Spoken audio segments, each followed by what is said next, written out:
carrying some momentum from their 4-1 beatdown of Club Sport Herediano in the CONCACAF Champions Cup action just a week ago. LA Galaxy put up a good fight against the Timbers, but were fortunate to escape with a draw after some dodgy officiating. You guys know what I'm talking about. But finally getting a point felt good, right? Now LA Galaxy is still sitting at the very bottom of the MLS table. But up next is a Minnesota United FC squad hungry for a measure of revenge after Galaxy smashed them 6-2 in the playoffs. Can Galaxy hold back the revenge of the Loons? Let's get into it. You're tuned into news across the galaxy where they talk all things LA Galaxy with the Nag Boys. Let's start nagging. Welcome to News Across the Galaxy's The Midweek Show. I'm your host, as always, Edgar Zuniga. Thank you. Thank you. As usual, on the ones and twos, it's Bryant. Yes, what I'm talking about. And joining us to talk about Minnesota United, all the way from Canada's boot, it's our good friend Connor Enos of the Loonacy podcast. Welcome back, Connor. Thank you. Very nice to be on, Edgar. Thanks for inviting me. Hey, how is it in Canada's boot right now? Are you afraid that you're gonna get invaded any day soon now? I mean, we'll be the first ones to go, but I think we'd be glad to submit for sure. But it's I mean, it's good, man. If you got we're warming up a little bit. It was pretty freezing a couple weeks ago. It was down in the teens or so, but now we had a high of about 50 something today. So it's That getting a sounds little better awesome. up here. And I say that with complete legitimacy. I love cold weather, and I'm already dreading the really hot summer we're gonna get in LA. And Angelinos are weird because you get people that are like, "Dear God, this summer is horrible. I'm dying here," and you hear the news and they're like, "Oh, it's another horrible drought." Blah blah blah blah. And then when we do get cool weather and it does rain, people are like, "Oh, this rain is so miserable. Oh, I hate this cold." It's like, well, what do you want? Choose one or the other, you know. Yeah. But I love it here in LA. We get the best of both. We get warm summers, and if you want the cool winters, you could just drive up to the mountains, and you're about knee deep in snow at that point. But yeah, it is awesome. I took my son a couple weekends in a row to Wrightwood, where it was like knee deep snow. It was pretty cool. Um, but Hunter, like I said, welcome back to the show. The last time we had you guys on, man, we had no idea what was gonna happen. I mean, No, we did we not. were optimistic about LA Galaxy, yeah, in the playoffs, but we did not anticipate what happened against Minnesota, and of course, we really did not anticipate what ended up happening at the end of the season.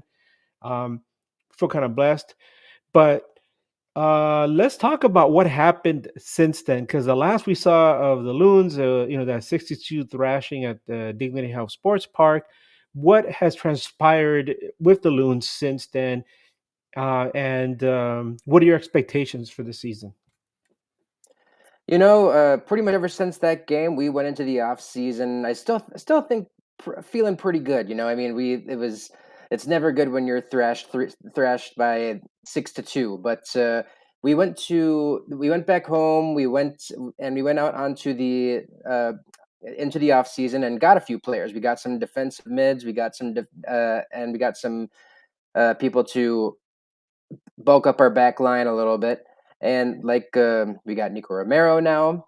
We've got Owen Jean. He's made a couple appearances for us. We got Ho Yun Jong, injecting some youth into our squad, especially on the defensive side. And ever since then, we've just been working on our game plan, getting all the new blood involved, and including who was added last year and Calvin Yaboa. And we started off the season on a very high note this year. So I mean, our expectations this year. I think we did a prediction pod about a week before the season started, and I think we predicted the Loons to finish about the same as they did last year, sixth or seventh or so, right around there. But you start off with, we lose at LAFC, which I thought we played well, and we've picked up a point at pretty much every game since then. So we're feeling pretty good right now. Yeah, I actually got a chance to see Minnesota United play at Coachella Valley. It was a match against, I want to say, New York City FC or Charlotte. But there were quite a bit of people from Minnesota there. It was really cool. Hmm. It You was might have seen a few snowbirds there, yeah. Oh yeah, no, it was really nice, and it was funny because if you've never been to Coachella, it's so laid back, right? You're literally like the bleachers are set up, and you're literally there on the field with the players. You can hear them, cursing at each other, screaming at the ref, and all that. And Yeah. so I was watching. I know I had seen the Galaxy game earlier that day, and I'm just sitting there watching Minnesota play, and there were kids wearing Minnesota, kits, just rolling around in the grass as the players are trying to kill each other on the field, just a few feet away. I was like, that's pretty cool. But Minnesota looked pretty solid there. I know a lot of people say, well, it's the preseason; it's not a real measure of what to expect. But I had seen San Diego play earlier that day, and I saw enough where I told people, you know what? Don't sleep on San Diego. They're better than people expect. And I saw a lot of pundits say, "Oh, San Diego's going to finish bottom of the table," and I was like, "I don't think so. They look pretty good." And Hmm. from what I saw of the Loons look pretty strong too. Um, so you said expectations sixth or seventh, maybe a little bit higher. I mean, I know the West is a little bit more stacked this season, but Yeah. Yeah, I mean, maybe I mean, if you forget that, coming into last season, our expectations were, I mean, you could in 6 feet under and then some, and so then we hired a coach, and we've loved Eric Ramsey coming in ever since. So uh, our expectations are a bit higher than last year, I would say. I think we're being cautiously optimistic, though. We have to, us being Minnesotans, we have great pride in our sports, but we don't want to get our hearts broken like we have done with every other sport. So it, it's I think it's we like to stay around sixth or fifth, but I will say I do think that we're about a year away from being really competitive. I think that next year we're going to be a force to be reckoned with. you always have those 87 and 91 twins, right? Oh yeah, yeah, the '91 Twins. I was 2 years old at the time, so I don't really remember much about it. But Yeah, I remember both of those World Series. I remember like I really grew up liking Kirby Puckett and Kent Herbeck and all those guys, Jack Mhm. Morris, and so I've said it before. I say it again that Game 7, 1991 World Series is the best, the greatest World Series game I've ever seen. It was just Yeah, pure drama, and like Jack Morris to pitch 12 scoreless innings. That's insane. You'll never see anybody yeah, do that these days. Um, but so you said, you guys started off with that draw. I mean, that loss to LAFC, and then you had to you had some good results, and then there was last weekend, and yeah, I was listening to Jimmy Mack and his buddy over there at what no other pod who covered Kansas City, and they were talking about how they were at the game and they started having snow flurries. It wasn't like heavy enough to blanket the field, but they started having snow flurries, and they were down 2-0 at the half, and then they bring out the orange ball in the second half, and then Minnesota scores right away. So it's 3-0, and he says that people started booing.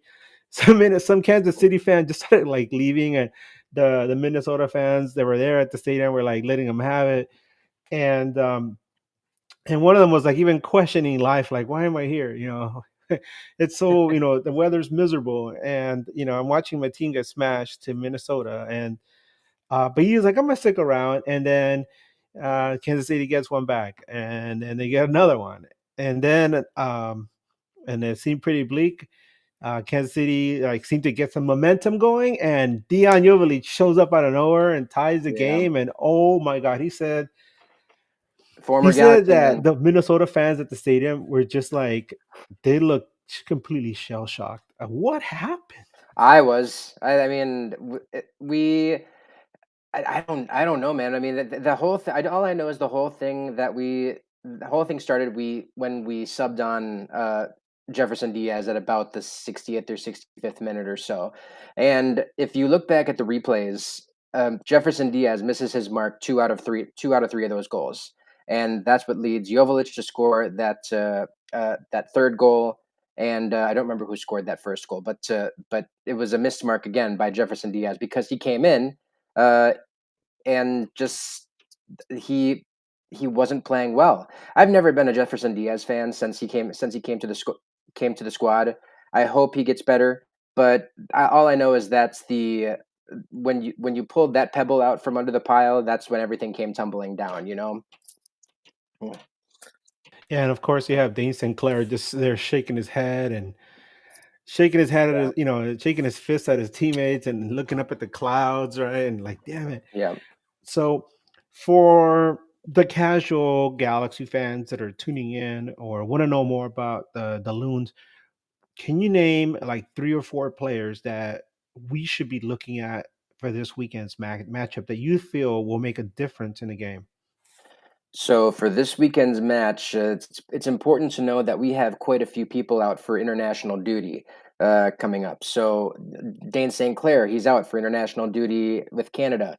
You've got Carlos Harvey, he's out with Panama. Michael Boxall is gone with New Zealand. Robin Lod is out with Finland, and then Tani Olawase is also out again with Canada.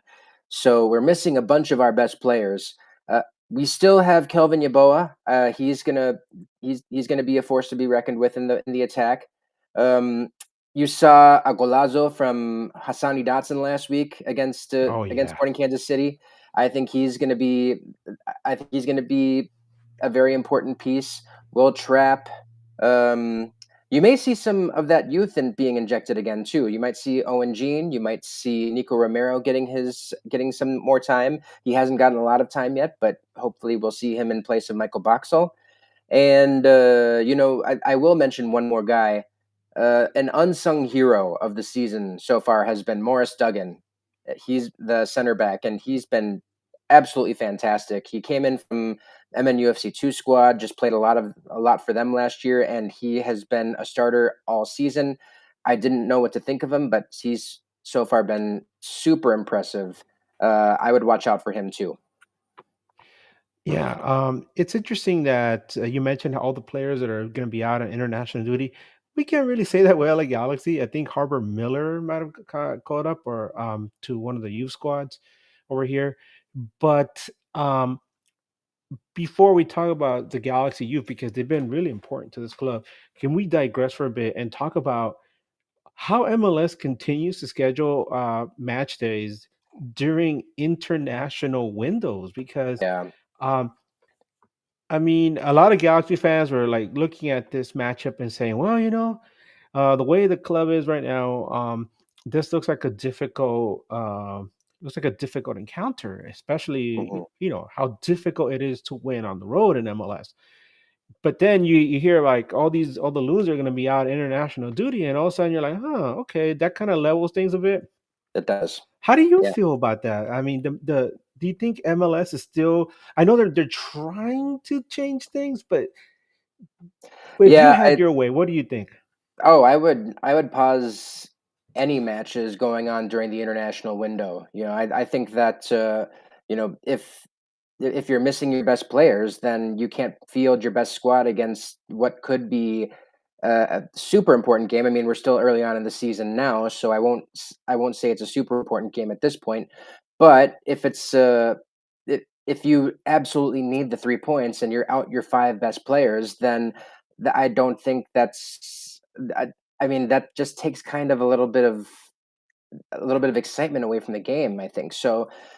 Um, like I said, we're out five of our best players, five household names basically for Loons fans, and so you're right, it does level it out.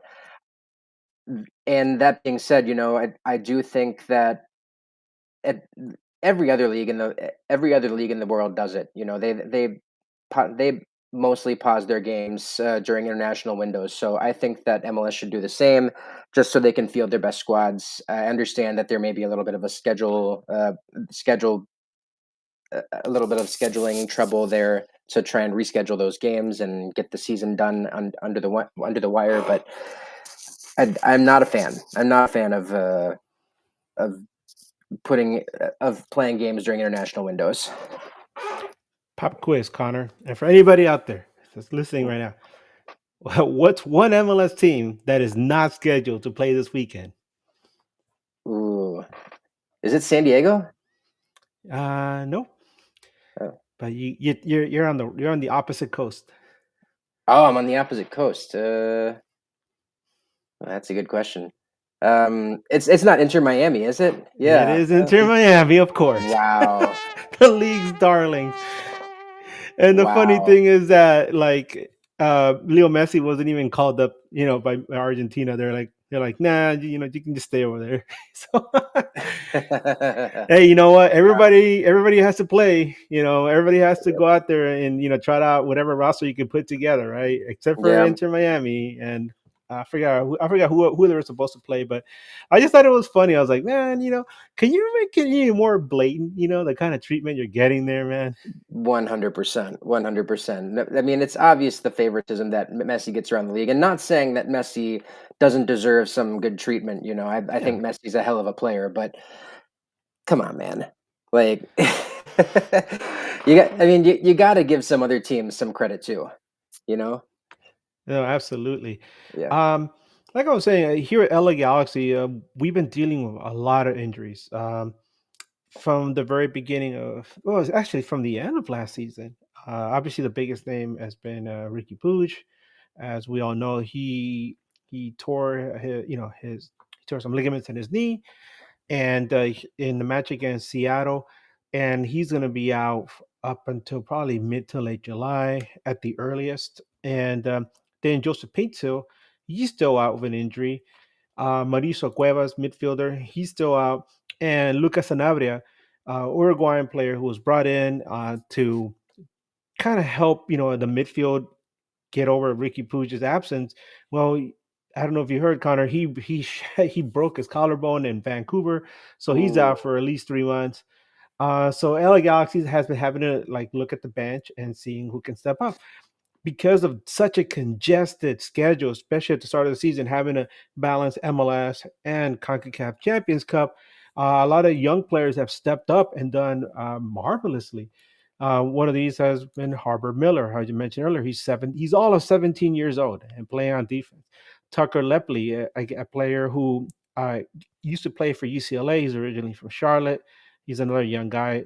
And Isaiah Parente, another guy with the LA Galaxy, who's also a young guy. He's in there.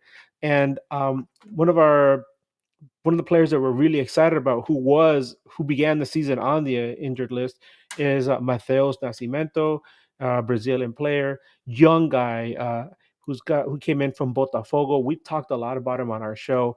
In case you haven't heard about him, Connor, he's a young forward who has a lot of raw talent. One of our friends who lives in Brazil, and he rang the bell on Gabriel Peck last year, telling us, "Oh, you guys are getting an amazing player." He had similar things to say about Mateus Nascimento.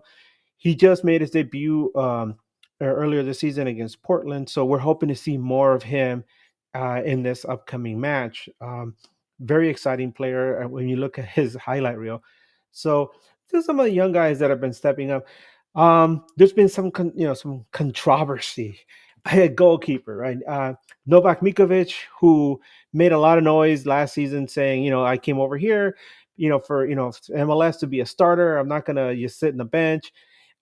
He didn't have the best performances to start the season, and he kind of has fallen out of favor. We saw John McCarthy, last year's starting goalkeeper, do well in his CONCACAF Champions Cup matches, and he did pretty good against Portland. So we're probably going to see him against Minnesota.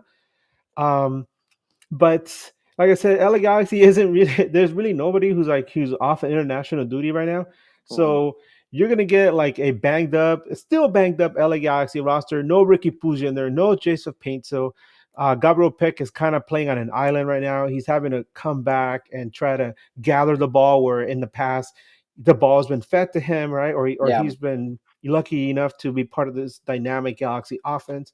Yeah. What you're going to see, Connor, is a Galaxy team that is still trying to find its identity, which Hmm. is really strange, right? Coming off an MLS Cup victory, but you saw that the team, was kind of gutted of its talent. Four players in that team had to be sent off to fit in with the MLS cap, restrictions, and it's Right. something that we have to live with in MLS. Um, from a Minnesota fan's point of view, how do you see LA Galaxy? I know how the season ended, right, for you guys, Mhm. but how do you see LA Galaxy coming into this game? Do you see them as a as still like a team that's a threat, or do you see them as like, oh, these guys are hurting, we got to pounce now? I absolutely see LA Galaxy as a threat. I do think that it's not going to end up as another 6-2 victory for the LA Galaxy, but I do absolutely any team with Gabriel Peck and you, you know it's they're going to be a threat. They're going to be an like Gabriel Peck showed last year that he is one of the best strikers, best attackers in the league, and I don't think he's lost a step. But like you said, he's lost. What he has lost is being fed the ball. Like Ricky Puig was right there with him to be able to feed him the ball. So that's what he's missing right now. So what LA Galaxy needs, is a another way to feed the ball to Gabriel Peck in their attack. Um, which is why I do see them as a threat, but I see them now as a threat that I think Minnesota can handle, because our back line, other than other than last week, has been solid. We've I don't know if there I think I don't know if you guys heard. I think we went about, it was like 280 minutes without conceding a goal, up until Sporting Kansas City scored that first one. Yeah. And so it's I think that we've got some depth in the back that can handle the Galaxy's banged up attack, and so I'm honestly not as worried as I was last year in the playoffs. Yeah, that victory in San Jose, it was kind of an eye opener for me, Mhm. because I keep telling people, don't sleep on the Smurfs. They're a lot better this season. They really reloaded on offense, and they have Bruce Arena running things over there. And Bruce he's a proven winner. Wherever he goes, he finds a way to win, Mhm. and he's made the Smurfs all of a sudden a threat in MLS. And here comes Minnesota, and you shut them down completely, right? Mhm. Team with Cucho and with Joseph Martinez is like, Yeah, damn, you guys did that? That's amazing. yeah. So, um, and I know Minnesota's defense last season was, wasn't, it was pretty strong too. I mean, which was Toward the that's why that result against Galaxy was like really like amazing. Like, wow, I can't believe that happened, because Minnesota came in there with such a strong defense, and I guess you're continuing with that same theme, right?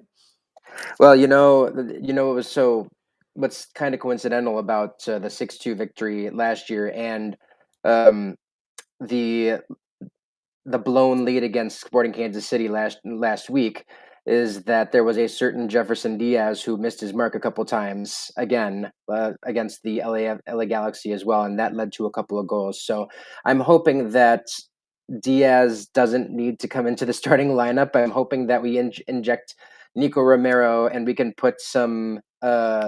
We can put Ho Yin Jung in there, and we can put Owen Jean, and just kind of bulk up the defense that way. So I don't know, man. I think that, we've, like you said, our defense was great at the end of last year up until that game, and then uh, letting in 6 goals. So I think we're going to be back. We're going to be back home, and we're going to want to give our home fans the win. So we're going to be fired up, My God, Jefferson Diaz must live in your doghouse. dude. He lives in my mouse house right now. Oh my God. I Well, dude, okay, nothing against the guy personally. Just to be clear, nothing against the guy personally.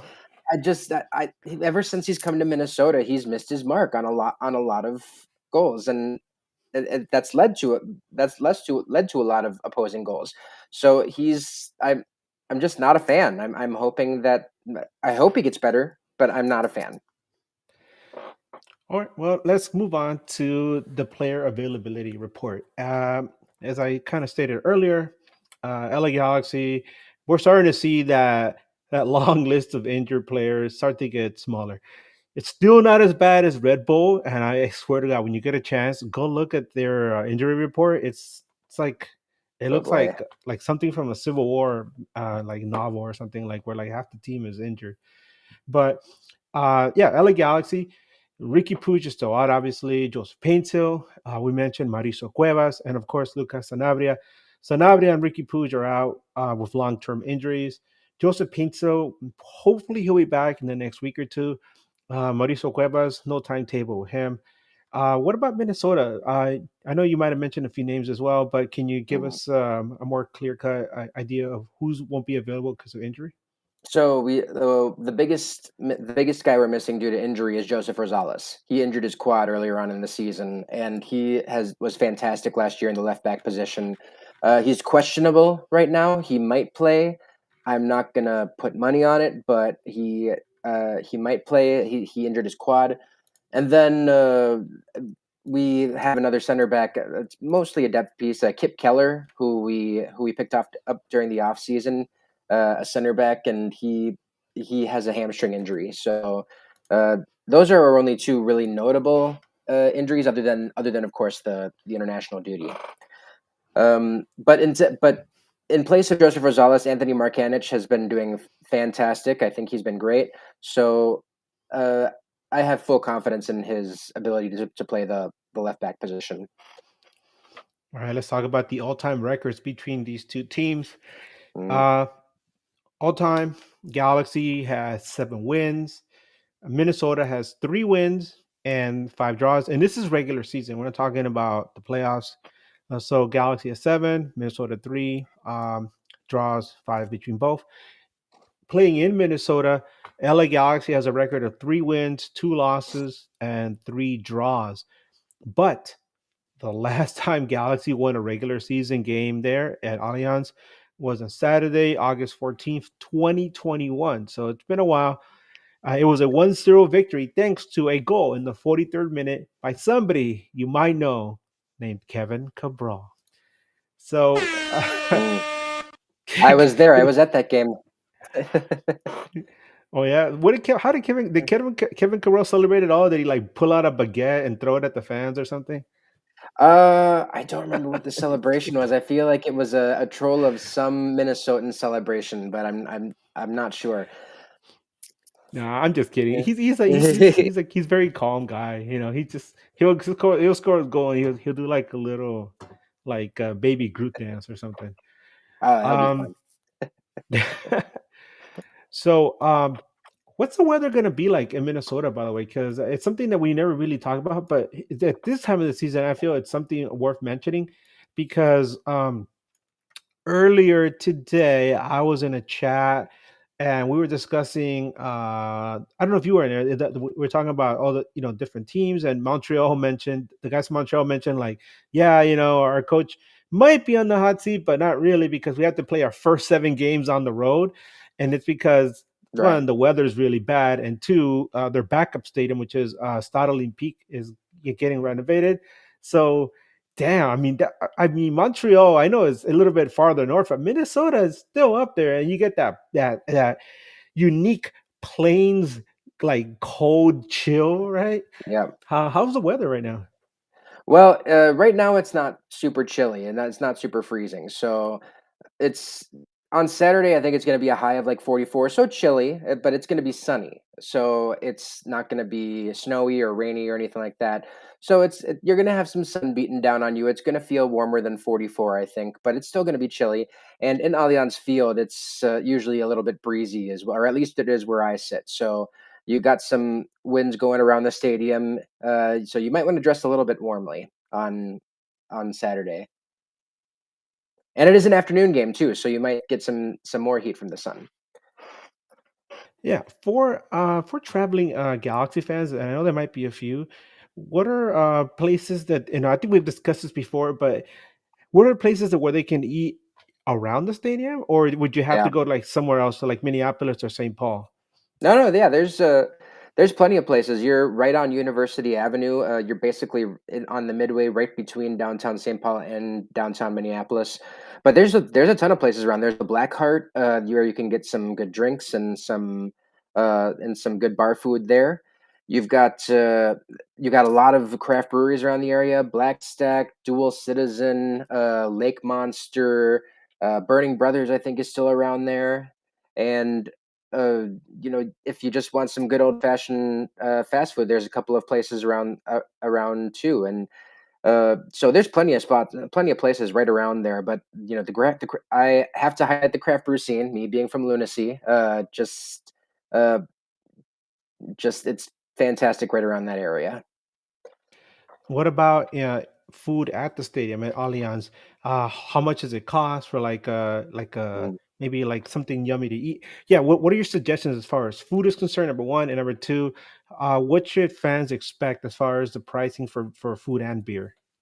Yeah, so it depends on which beer you get, I think, but I usually get a Minnesota, like a Surly or a Summit, and usually it's about $13 to $14 for $14 a beer in the stadium, and you've got yeah, I know those stadium prices, it's and then I've got We're at 21. you're at 21. Oh boy, Yeah. I want to go out there. Wait, $30 micheladas? I missed that. Damn. Oh my. $30 enchiladas. Wow, No, micheladas. Like the enchiladas. michis. Yeah, how can you describe michelada, Brian? Okay, well, okay. Brian's gonna. Okay, so micheladas are basically a light lager with some clamato and some spices in it, which is very delicious. But yeah, $30 for something like that, I'm out. Right. Yeah, no, I Yeah. mean, if you're talking about food, I got the nachos there a few weeks ago when uh uh, God, who did we play a few weeks ago? It was at home. Um Montreal. It was Montreal who actually came to Minnesota. And I got the nachos, and the nachos were these were regular nachos. I think they were like $9. So not too bad relatively. And so they got they got hot dogs or bratwurst. They have a place they have a place that sells chicken tenders. They have a place that sells pizza. They have a place called the Mini Market, where it's basically a little mini store inside the stadium, and you can go in, and there are little free fridges and stuff that you can buy food and beer in, and it's just fantastic. Awesome. Yeah. So let's get into our favorite part of the show. No, I'm just kidding. The ref report. So everyone, yeah, let's hear it for those amazing MLS refs, right? I Right. mean, let's be honest. Portland got screwed, Gross. right? But then we look at what happened in that Nashville game, and it's like, oh my god, what were these guys thinking? Did Oh, you see that, by the way? no, I didn't see that. That's crazy. What happened? Yeah, one of the Nashville players, I think it was a Nashville player. I can't remember, but there was a foul in the box in the Nashville game, and the guy who came in, it was studs up, and didn't even play the ball. He just played the player. He like upended the Oh, you guy know in what? the 18. I think I did see this actually. Yeah, no, that was 100% a penalty in my opinion. Yeah, and then the Yeah, ball got cleared, and the guy who got fouled is looking back at the ref like, "Hey, what the hell? Right? Are you kidding me?"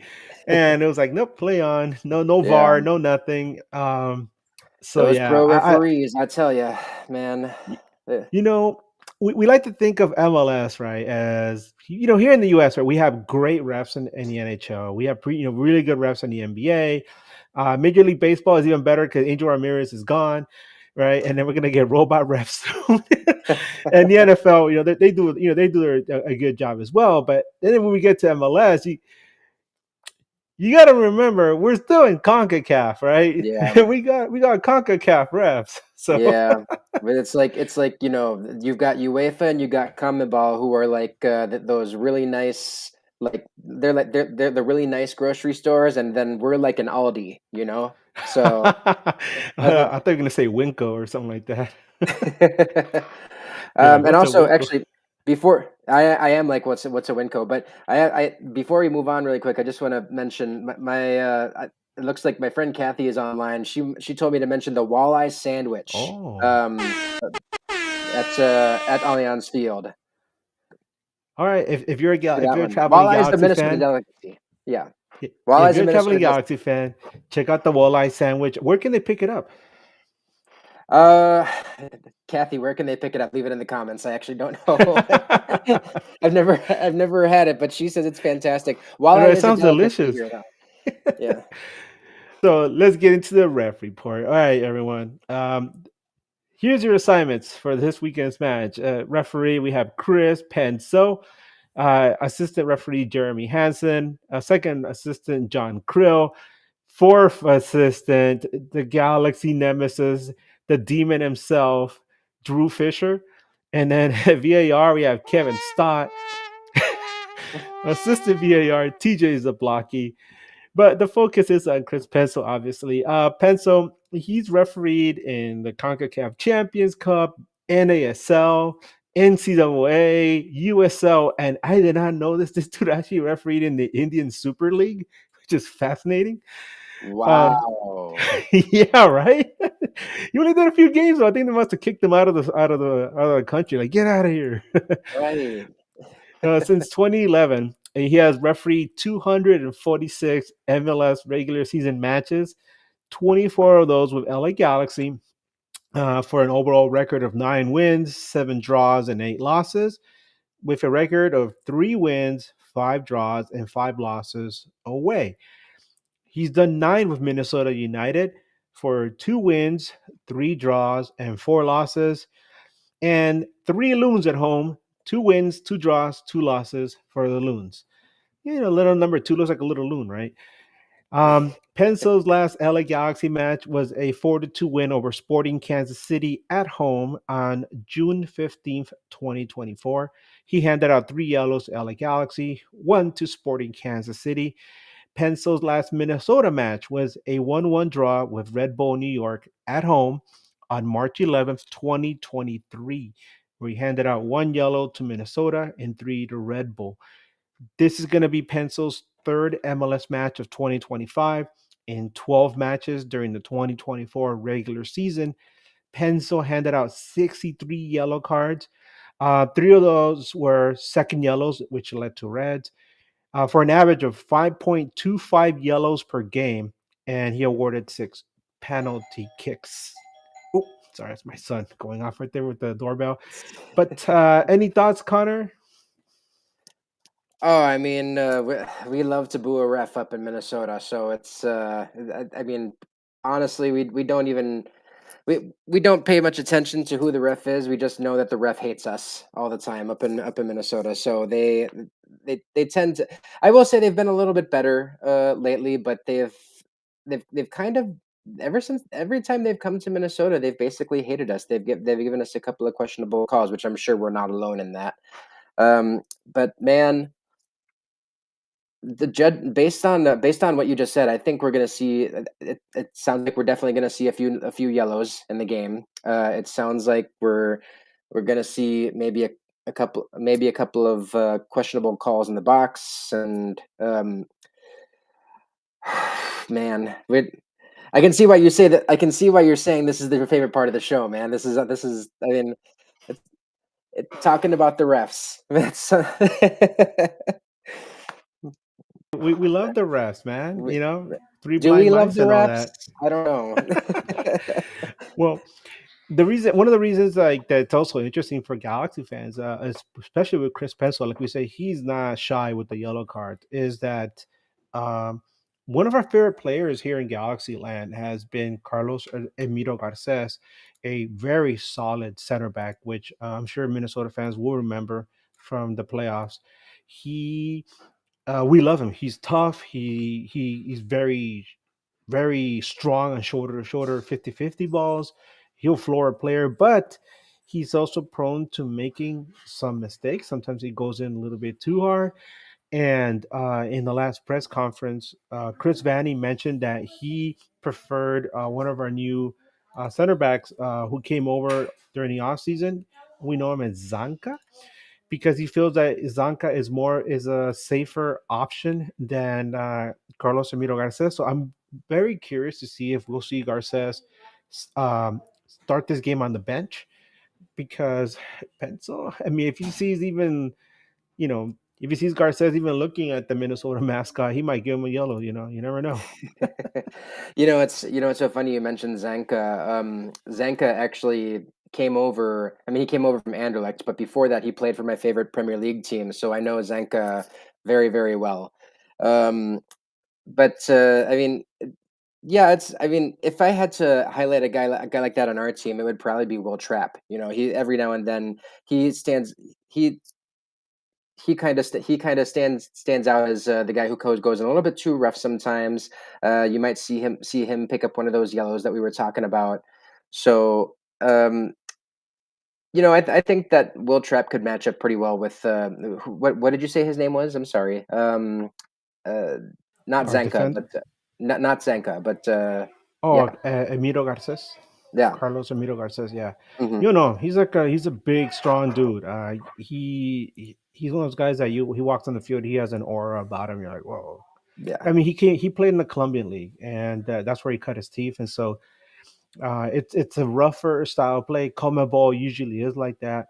They're a little bit more rougher on tackles, and when you get hit by one of them, you feel it. Oh boy. and and so that's the way he plays, and it's fun to watch if you're a fan. But when he makes a mistake, it's very obvious. He's been fortunate that he's very speedy. So when he does commit a mistake up the field, he's able to like run back and catch attackers. But it's one of those things where like if he doesn't have those wheels or if he doesn't react in time, it leads to a Galaxy goal. So I mean a opposing team's goal. So it's something to keep an eye on. Hmm. So let's get into it, buddy. Final part, predictions. What do you have for me, Connor?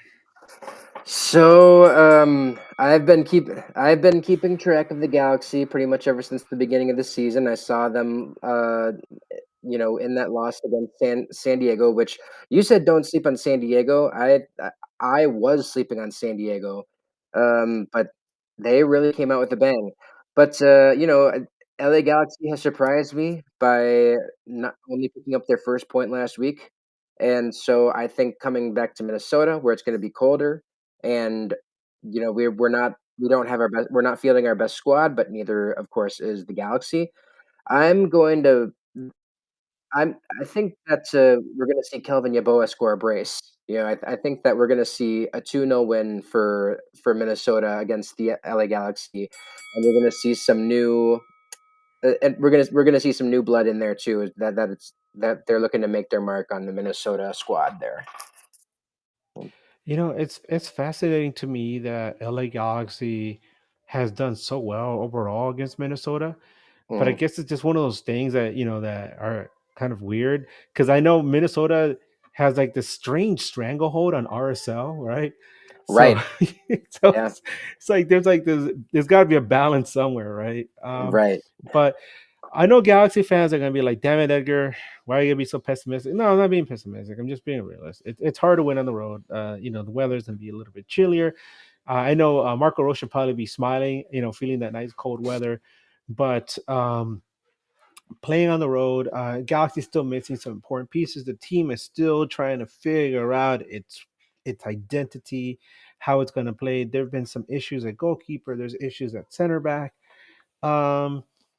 and they're still trying to figure out who is going to be the spearhead of the attack. We've seen Christian Ramirez score goals against Herediano and against Portland. Former Uh, Minnesota man there, Christian Ramirez. yeah, Superman is coming home, right? Yep. Yep. Love to see So him.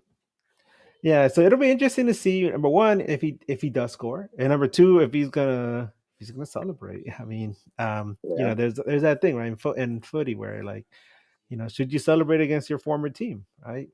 I think he'll give respect. I think he'll give respect to the Minnesota. Always treated him well up until the Adrian Heath days, but the fans have always loved him. So even after he Yeah. left, But yeah, I don't see LA Galaxy winning this game. I still feel like Mateus Nascimento still needs to get a feel of the league.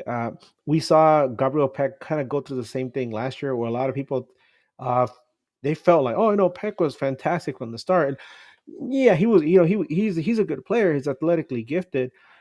It took a while for LA Galaxy to learn how to feed him the ball, and I mean, obviously that happened when Ricky Puig got hurt, and Galaxy was forced to figure out different ways to generate offense, and they figured out, oh my God, we could feed Gabriel Peck the ball on the wings, and then Ricky Puig came back. He learned to do the same thing. Mateus Nascimento, he's no Daniel Velic at this point in his career. He does have a penchant for some flair that we saw in some highlight reels. I'm hoping that he brings that hunger to the game. I don't see, like I said though, I don't see LA Galaxy win this game. I want to be optimistic and say Galaxy will get like a 2-2 draw, but mm, I see it, I see it more of Minnesota pulling off a 2-1 win. mm, I'm leaning more towards that. And LA Galaxy fans, if Galaxy does lose this game, don't hit the panic button. I keep telling people like it's so early in the season. And yes, every game does count, because whether you win at the start of the season or you win at the very end on decision day, those 3 points always count. But right now, this team is still hurting. It's still trying to find. They're still trying to figure out who's going to do what, especially because there's been so much turnover with the Champions Cup and everything. I think 2 to 3 weeks from now, if LA Galaxy is still losing games, then I would be concerned. mm. But playing on the road against Minnesota, Minnesota's hungry to get some some revenge, and it's like I said, it's tough to win on the road in MLS. Yeah, So yeah, I'm predicting Minnesota wins 2-1. Sorry, folks, don't get mad at me. I've been 100% on every game this season so far, though. So there you go. yeah, yeah. Oh, we have a question here, Edgar. You think if you can find a player's jockstrap at the equipment sale the 29th? I don't know, but I remember a few years ago I went to the player sale and I was able to get some Josh Saunders shorts, which is kind of interesting. Josh Saunders used to be a Galaxy goalkeeper, and I guess those shorts were just kind of hanging in the corner somewhere, and they brought it out for an equipment sale, and I was like, hey, look, these actually fit me, and I don't feel like I'm wearing biker shorts, right? Because usually football players, footy players are kind of small, right? Yeah. Um, it's funny though. Um, Connor, I'm surprised you haven't said anything about my kit here. Hey, trying to show a Dude, little bit of a. yeah, man, I gotta give you props. So you got the old Aurora. I've got the same kit. I mean, I don't have it on right now, but they got Minnesota Aurora the year I think that's from the year they almost won it all. Yeah, yeah. No, it was. I remember when I first heard about Minnesota Aurora. It was when the team was still coming together, and they were having the contest, not the contest. They're having a poll to decide the team name, Right. and I was like, what the hell? I love when football pops up, in different pockets of the country. Yeah. Like I remember I invested into Appalachian FC, which is in Boone, North Carolina. I also in the past invested into North Carolina FC when they were trying to make a push for MLS, and I said, hey, here's an opportunity to make a difference somewhere. So I joined the poll, and then they had like the whole thing with building up to the team, and then they put out these amazing, beautiful, glorious kits, and I was like, I gotta have Yeah. them. They're Yeah. beautiful. I mean, They are pretty. They are very pretty. I have one of my own with I got it personalized with my name on the back actually. So it was nice. yeah, it was a pretty exciting time when they came around, and we hope for more of the best from them. But yeah, it is. I mean, like back to what you were saying about soccer popping up in different parts of the country. I love to see that too, and that brings up my next question. Um, I think that you may have seen over the last couple of days that USL came up with their pro reg rules over the last couple of days or so. What do you think about USL going with a pro reg system? Well, I haven't had a chance to look at it. Like I said, I have a 4-year-old, and Yeah. I've also been trying to juggle work because I did go through like a period where we had a family emergency, and so I was focusing on that. I'm now focusing back on my day to day. Mhm. I just saw today about that USA Pro route, and my first reaction, and I don't know if I'm wrong, but it's just my reaction, right? Was that usually the people that I hear complaining the most about pro relegation and how much they want it and screaming about it and like really being very aggressive towards anybody who says otherwise are the people that live in USL cities. Mhm. Um, and I felt all along that if pro promotion relegation is going to have a future in the United States, there needs to be an experiment somewhere. And I've always hoped for USL to be like, hey, we're going to pull the trigger on this. We're going to do it because uh, they're the ones that, like I said, the people in those cities are the ones that want it the most. So go Right. ahead, have Yeah. fun, have at it. Go ahead, knock each other out. And somebody I know, I think it was, yeah, Jimmy Mack. Like I said, bring him up again. Jimmy Mack posted, the people that are usually about pro and rel are usually fans that are used to cheering for teams like Arsenal, right? We know teams that are like really strong, that are always winning. But if you're like a fan like of Everton, who like is always dangling above like, sorry, Brian, a team that's always dangling right above the relegation line, the idea of promotion and relegation really scares you because what happens if your team gets relegated, right? It's like, what's gonna Right. happen? Are you gonna, is in American sports, if your team finishes last, you're looking forward to that draft pick, right? That, or the lottery draft. You're like, yeah, who am I gonna get? You get relegated. What happens? You drop all the way to a different division. You Right. get less resources, less revenue. Hopefully, your fans don't lose interest because they feel disgusted that your team got relegated, which is something that we don't see that much in U.S. sports. On the rare occasion we will see that in college sports, some programs grow enough that they jump, a little bit in division from Division 2 to Division 1. Sometimes, for some reason or other, teams are forced to drop from D1 to D2, and you notice it's a very noticeable difference that affects not just their athletics program, but affects the mood at the school. I've seen it happen before, and so um, I wonder about that. How it's gonna pan out. I wish them the best. I'm really looking forward to seeing who gets promoted, who gets relegated, and Right. you know Yeah. and seeing what the complaints are going to be when your team gets relegated twice and you're sitting at the very bottom there and you can't go any further down with maybe AYSO at that point. Yeah. So, what do you think, Connor?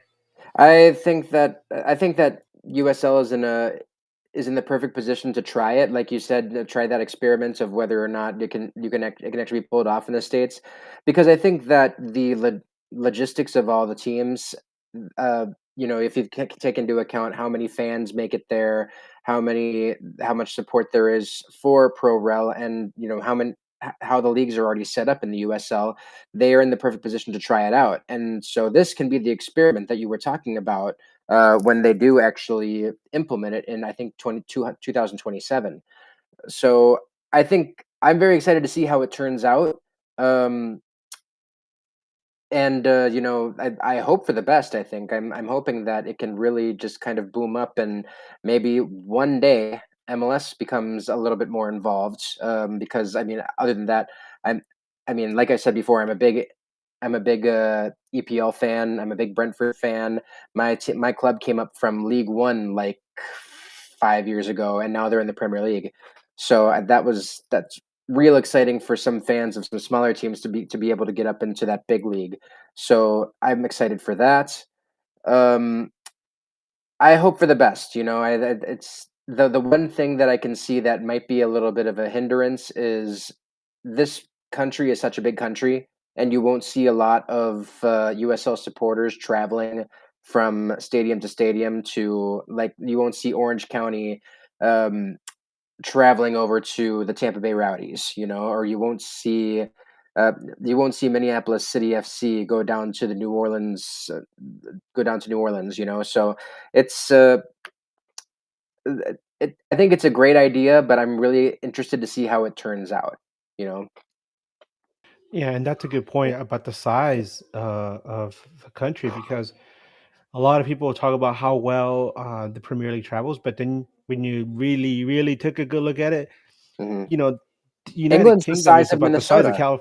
Yeah, Yeah, it's about the size of Minnesota. I was going to say California, but it's yeah, about the size of Minnesota. And even traveling, within the state, you're like, oh, I'm going up here, and then you start driving. You're like, this is kind of far, actually, right. right? And that's when you really appreciate how big the United States is. And when you hear about foreign players coming over here for the first time, and they're like, damn, really? Do we have to travel 3 time zones? What's going on? Right. And so it makes me laugh when I hear about the NFL wants to expand to England. And I'm like, really, guys? You I really want to do always that? laughed at that. Like, go put an NFL team in London. That's a horrible idea. But yeah, But at least they get me like what 5-6 days to prepare for that, right? Not right. if and I don't know. It's not the same in here. But um, is there anything else? Yes, Brent. Oh, Allianz is a beaut. Love the fan culture at their home games and how friendly everyone was when they visited last name. You're Minnesota nice. That's the way we are, Ant. I'm glad you made it up to Allianz. It's a great stadium. That being said, 4-0 Galaxy win incoming this weekend. Wow. 4-0. That's a bold prediction, man. Hey, Also, you're wrong. Hey, you know what? We didn't expect that 6-2 either. So you never know. Maybe Galaxy will True, suddenly true. find something. You're like, no, do not put that evil on me, Bobby Boucher. I'm knocking the wood on my table right now. You're giving me good luck. All right. Is there anything else, Brian? We're good? Okay. Connor, man, thank you so much for joining us again. It's always fun having you guys from Loonacy Pod on here. If I had a cold one with me right now, I'd raise it in your honor. We'll raise one But during the game this weekend. How about that? there you go. And Yeah. hopefully one day the stars will align and I'll be able to travel up to Canada's boot and enjoy that wonderful Minnesota culture, with some poutine, some maple leaf syrup, and Don't forget the some walleye Molson. sandwich. Oh yeah, the Yeah. walleye sandwich. Oh god, You gotta have that that. sounds so good. At the brew hall. Remember At that, the Galaxy brew hall. fans? Yep. If you're a Galaxy fan traveling up to Minnesota this weekend, get the walleye sandwich at the brew hall. And the brew hall is a fantastic place to hang out before the game. It's I go there every single home game. So Connor, can you tell us where everybody can find you on socials and the Lunacy podcast as well? Yeah, absolutely. So you can find me on Twitter, or X as it's specifically called nowadays. You can find me at Head Lunar, or you can find the Loonacy podcast at Loonacy P, also on X. You can find our podcasts on Spotify, iHeart, anywhere you can find a podcast. And we have about we're coming up on 250 episodes now. So we're hitting a milestone, and we cover everything Minnesota United FC and everything Minnesota craft beer scene. So just give us a listen, man. Yeah, and for anybody from Minnesota that wants to know more about LA Galaxy or just MLS in general, because I don't just cover LA Galaxy, I talk about MLS all the time and world football. You can follow me at Edgar Nags on Twitter, Blue Sky, Instagram. You can also follow us at Nag News on both, like I said, Twitter, Instagram, and coming soon to Blue Sky, and also our YouTube channel. From everybody here and News Across the Galaxy, thank you so much again, Connor. We look forward to seeing you guys later this season. Everyone else that joined us, thank you again so much for joining us in News Across the Galaxy's The Midweek Show. Catch us on Sunday as we recap this game. But for now, keep on nagging. And as always, Wu-Tang for life. Let's go.